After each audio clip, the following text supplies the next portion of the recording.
Chandil dam की समस्या जस की तस बनी हुई है।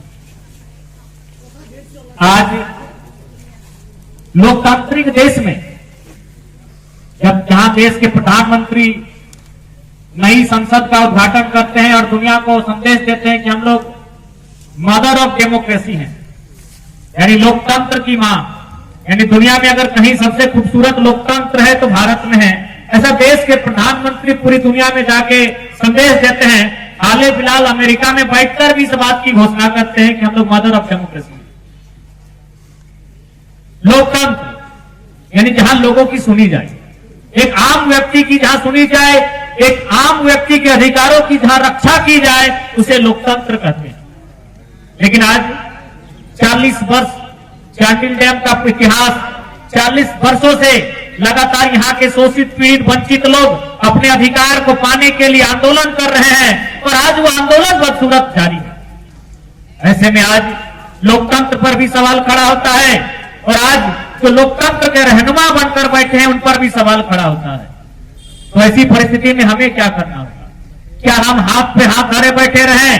यदि इस देश में लोकतंत्र होकर भी लोकतंत्र नहीं है तो फिर हमें जिस प्रकार अंग्रेजों के साम्राज्यवाद को उखाड़ने के लिए हाथों में हथियार लेकर आंदोलन के लिए विवश होना पड़ा था, आज तमाम सरकारी पदाधिकारियों को अंग्रेज मानकर आंदोलन करना होगा। जितने भी सरकारी पदाधिकारी हैं, सरकार के लोग हैं, उन्हें हम अंग्रेज मानेंगे और उनके खिलाफ जिस प्रकार आंदोलन हुआ था उसी तर्ज पर हमें आंदोलन करना होगा। क्योंकि आज एक बात हमेशा याद रखिए, टाटा रहे, अंबानी रहे, अडानी रहे या बिल गेट्स रहे, सबने देखा, सबने जाना, ये बिजनेस कुछ क्षण के लिए हो सकता है, नौकरी कुछ क्षण के लिए हो सकती है, ये जमीन अस्थायी होता है। आप और हम बिल गेट्स का नाम सुनते थे कि दुनिया का सबसे धनी आदमी है, आज नंबर 1 में है क्या? शायद नहीं है। चाहे नहीं है ना, अपना माइक्रोसॉफ्ट का बहुत सारा बड़ा शेयर वो बेच चुका है। बिल गेट्स के बारे में हम लोग सुनते थे कि दुनिया का सबसे धनी आदमी है, लेकिन आज नहीं है, क्योंकि वो अपना जो माइक्रोसॉफ्ट है सुनने ना या उसका कुछ हिस्सा या फिर किसी प्रकार का शेयर वो बेच चुका है। आज उसके पास 3 लाख एकड़ का जमीन है। आज उसके पास 3 लाख एकड़ का जमीन है। 3 लाख एकड़ यानी लगभग चांडिल डैम के बराबर। आपका ये 4 लाख में है ना, 4 लाख एकड़ यानी सारी लड़ाई जमीन के लिए। आज जो हम सोचते हैं 40 साल की नौकरी पाकर फूले नहीं समाते हैं, वो 40 साल के लिए असली जड़ है जमीन को लेकर।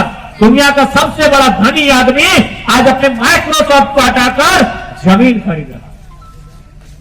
इसलिए आज इस जमीन बचाने की लड़ाई में जिस प्रकार हमारे पूर्वजों ने चाहे अंग्रेजों से सामना करना हो या अलग झारखंड राज्य का गठन करना हो, अपने प्राणों की आहुति देकर अलग झारखंड भी लिया है और भारत को स्वतंत्र भी कराया है। हमें अपनी माटी को बचाने के लिए आगे आना। बिल्कुल अभी पूर्व के वक्ता भाईगण कह रहे थे कि आज विस्थापितों का ये हाल है तो हम घुसपैठिए के समान। इसलिए सबसे पहले सरकार को, विभाग को यह भी तय करना होगा कि विस्थापित परिवार के किसी सदस्य का यदि जाति आय आवास के प्रमाण पत्र बनता है तो उसके लिए खतियान नहीं, विकास पुस्तिका कोई आधार माना जाए। क्योंकि हमारे पास तो खतियान है नहीं। हमको जो 12.5 डिसमिल का जमीन मिला है उसमें डीड मिलेगा, खतियान वहां भी नहीं मिलेगा। तो यदि किसी सरकारी नौकरी में या फिर किसी सरकारी योजना का हमको लाभ लेना है जहां हमसे जाति आवासीय आय या फिर कोई प्रमाण पत्र मांगा जाएगा, हम कैसे बनाएं? हमारे पास तो खतियान है नहीं। तो इसलिए इस बात को भी नियम बनाना चाहिए कि जो विस्थापित परिवार है, विकास पुस्तिका के आधार पर ही उनका जाति आवासीय प्रमाण पत्र बनना चाहिए। दूसरी बात, चांडिल डैम के लिए जमीन अधिग्रहण का 1980 में किया गया है या 78 में या 82 में। यदि मुआवजा 2023 में दिया जाएगा तो अकॉर्डिंग 2023 के अनुसार मिलना चाहिए। 2023 में अगर मुआवजा मिलेगा तो 2023 के अनुसार मिलना चाहिए। क्योंकि यदि 1980 का मामला है, अगर आप 1980 में हमें पूंजी देते तो उस पूंजी से हम पूंजी बना चुके होते। इसलिए अगर आप 23 में मुआवजा देंगे तो 23 के अनुसार मुआवजा मिलना चाहिए, इस बात को बताना होगा। और ऐसा हो चुका है, ऐसा इसी भारत देश में हो चुका है। इसलिए चूंकि झारखंड के लोग कमजोर माने जाते हैं, झारखंड के लोग सरकारी तंत्रों के सामने कमजोर माने जाते हैं, इसीलिए हमारे लिए अलग नियम है।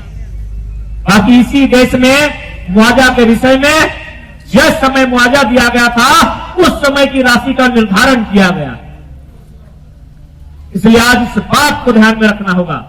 और एक बात स्पष्ट कहेंगे, जब 116 गांव की लड़ाई है, सबसे पहले आज वर्षों से धरना के माध्यम से हो, अनशन के माध्यम से हो, भूख हड़ताल के माध्यम से हो या फिर किसी अन्य माध्यम से हो, लगातार विस्थापितों ने आंदोलन किया है। लेकिन यदि ये हुक्मरान जो पूरी तरह से चंद मुट्ठी भर अमीरों के कब्जों में है, अगर ये नहीं सुनती है, यदि हमारी आवाज इनके कानों तक नहीं पहुंचती है, तो भगत सिंह के ताजे पर उनके कानों के ठीक सामने धमाका करना होगा। आज चर्चा कर रहे थे, इस बार जल का स्तर 185 तक जाएगा, कई गांव डूब जाएंगे। जाहिर सी बात है, उस गांव के लोगों का जीवन प्रभावित होगा, कुछ लोग हो सके तो उनकी जान और माल की क्षति भी हो सकती है। तो हम तो ऐसे जान जा रही है, हमारी जाने तो ऐसे जा रही है, जल का स्तर बढ़ने से, विस्थापित हो जाने से, बेरोजगार हो जाने से, रोजी रोजगार नहीं मिलने से हमारी जान तो ऐसे ही जा रही है। यदि 116 गांव से 116 लड़ाकू अगर सर पे कफन बांधकर सामने आए तो हमको लगता है एक दिन में इंसाफ मिलेगा, एक दिन में इंसाफ मिलेगा। क्योंकि हम लोग जान का डर करते हैं और ये लोग जानते हैं, जो बड़े अधिकारी पदाधिकारी हैं, कि ये लोग डरे सामे लोग हैं, इन्हें जितना डरा के रखेंगे उतना काम आसानी से होगा। कल्पना करके देखिए, 116 गांव से अगर 116 मां के बेटे या बेटियां सर पे कफन बांधकर यह कहते हुए निकल जाए कि जब तक विस्थापितों की लड़ाई को मुकाम नहीं मिलेगा हम लोग घर वापसी नहीं करेंगे, चाहे कुछ भी परिणाम होगा, तो सोच सकते हैं कितना हड़कंप मचेगा। एक बात हमेशा याद रखिए, ये जानते हैं कि कानूनी दांव पेच इनके हाथों में है, इनकी जेब में है, इनकी झोली में है, इसीलिए टस से मस नहीं करते हैं। ये पंखे का हवा में एसी कमरे में बैठकर नीति नियम की बात करते हैं, क्योंकि जानते हैं ये लोग कानूनी प्रक्रिया से आएंगे। जिस दिन इन्हें आभास दिलाइएगा कि हम तीर धनुष तलवार लेकर आएंगे, मौत के नाम से सबको डर लगता है। और ऐसे भी जितना पदाधिकारी है, सबको आलीशान जिंदगी जीना है, मौत से का बाप भी डरता है। ये लोग कौन है? डराना होगा। अब तक हमें डराया गया है, इन्हें अब डराना होगा, क्योंकि इन्हें आज तक आभास ही नहीं हुआ है। हम लोग आंदोलन करने आते हैं, 353 को धारा लगा देती है पुलिस, हम लोग केस में फंस के रह जाते हैं, उसी में परेशान हो जाते हैं।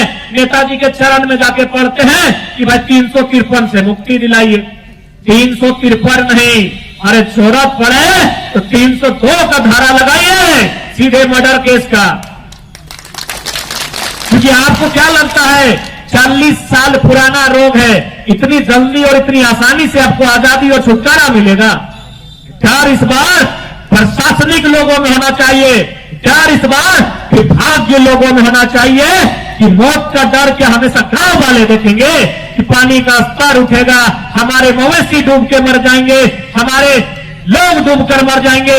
ये डर अब उनमें होना चाहिए कि यदि हमारे गांव में एक भी इंसान तो दूर की बात है, यदि एगो मुर्गी चेंगना छतरी की भी जान जाती है तो दफ्तर में बैठे अधिकारी को नोच के उसका गर्दन उतार देंगे। डर उन्हें होना चाहिए। इसलिए समय लगता है, समय लीजिए। आज जो डरे सामने लोग हैं उन्हें बारूद बनाइए। ऐसे भी 40 साल समय लगा है, 4 महीना और लगे, दिक्कत नहीं है, लेकिन 116 गांव से फौलाद निकालिए और इनका मुकाबला कीजिए। क्योंकि यदि आज हम लोग चुप बैठते हैं तो आने वाला दिन आप क्या सोचते हैं निर्मल महतो की शहादत के पीछे झारखंड का लड़ाई नहीं है, स्वर्ण रेखा नदी परियोजना का भी रोल है। इस बात को आप इतिहास के पन्नों से खोज कर निकालिए। निर्मल महतो की शहादत के पीछे स्वर्ण रेखा नदी घाटी परियोजना का भी योगदान है। इस बात के इतिहास को पुष्टि कीजिए। इसीलिए ये लोग एनआईए जांच, सीबीआई जांच करने से डरते हैं, क्योंकि इस जिद में बड़ी बड़ी मछलियां फंसेंगी, जिनका संबंध टाटा से होगा, जिनका संबंध बड़े बड़े उद्योगपतियों से होगा। इसलिए आज पूंजीपतियों की सरकारों में उनकी जांच नहीं हो पाती। इसलिए आज जितने भी लोग यहां आए हैं, हम लोग भाषण देने के लिए कतई नहीं आए हैं, आपके आंदोलन को समर्थन देने के लिए आए हैं। और एक बात स्पष्ट कहना चाहेंगे, ये लड़ाई आपकी है। हम लोग प्रत्येक दिन धनबाद से 200 किलोमीटर का सफर करके यहां तक नहीं आ पाएंगे। और सवाल केवल चांडिल डैम में ही नहीं है, सवाल तेनूघाट डैम में है। हमारे मही पटेल विशुनगढ़ हजारीबाग से आए हैं आपके बीच। हर एक जिले में, हर एक प्रखंड में समस्याएं हैं। इसलिए आप ये मत उम्मीद कीजिए कि स्वर्ग से आपकी मुक्ति के लिए कोई आएगा। ये किताबी और आसमानी बातें हैं। आपको धरातल पर स्वयं लड़ना होगा, क्योंकि आपकी लड़ाई है। किसी के भरोसे आप रहेंगे तो छले जाएंगे, ठगे जाएंगे। आपको लड़ाई आर पार लड़नी होगी। इसलिए आज मैं तमाम विस्थापित युवाओं से, अभिभावकों से संदेश देना चाहूंगा कि आज किस प्रकार झारखंड की परिस्थिति है। अभी बातों में एक भाई हमें जमीन अधिग्रहण का लेटर थमाए, वहां भी हमारी जमीनों को जबरन अधिग्रहण